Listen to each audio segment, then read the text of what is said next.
first part to this.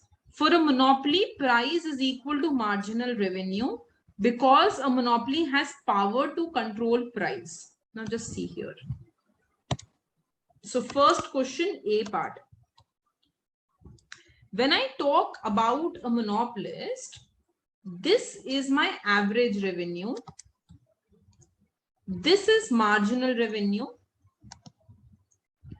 And we have a marginal cost curve also. This is my marginal cost.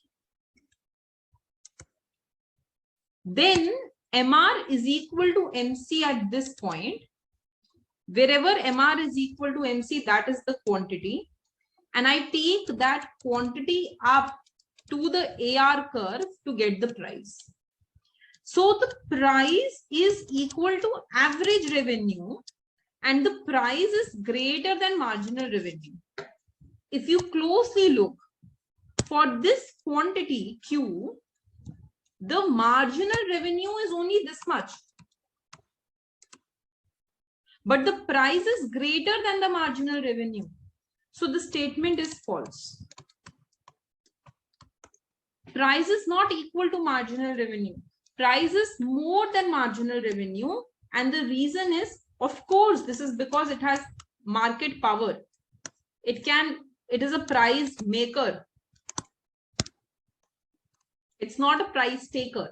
So the price is not equal to marginal revenue. It is above marginal revenue. That's the first answer.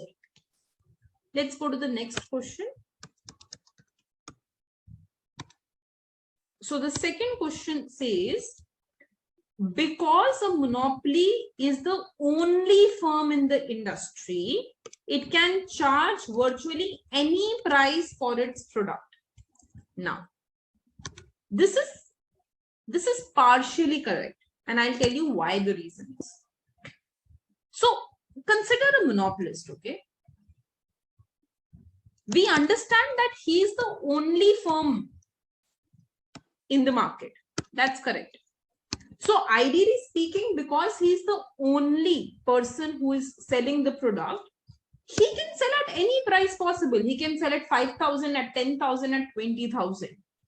But each product, whatever this monopolist is selling, for each product, every consumer has a willingness to pay. So imagine that this monopolist, suppose he is selling a book. He has a monopoly in a book.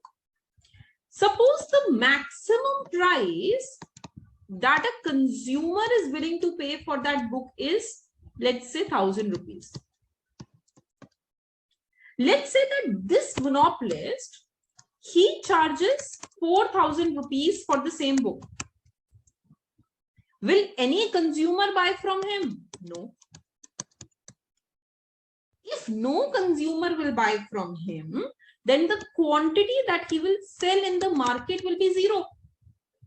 So what is the point of charging any price if you cannot sell to anybody?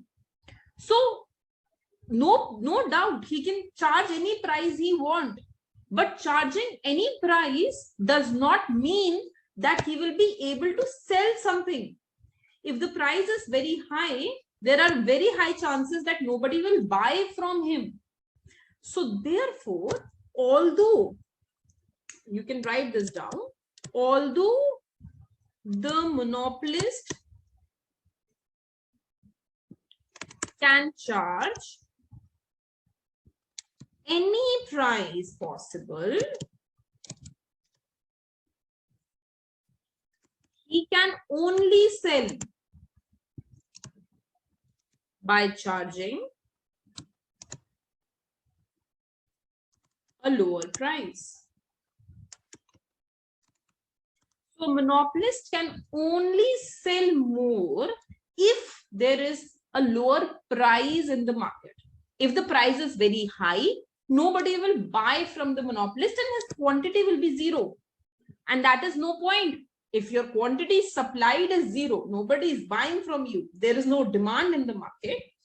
So that's no point of charging that price. So he is always, he is, I can say, interrupted, or he is restricted by the price that he can charge in the market because of the willingness to pay of the consumer. It's not like he can charge any price he wants. People will not buy from him. So I will go ahead, and if it is a true or a false statement, I will give this answer as false, and I will give this as the reason, that although monopolist can charge any price possible, he can only sell by charging a lower price. Otherwise, he cannot sell in the market. Let's take the third question. So third says, it is always true that when demand elasticity is equal to -1, marginal revenue is equal to 0.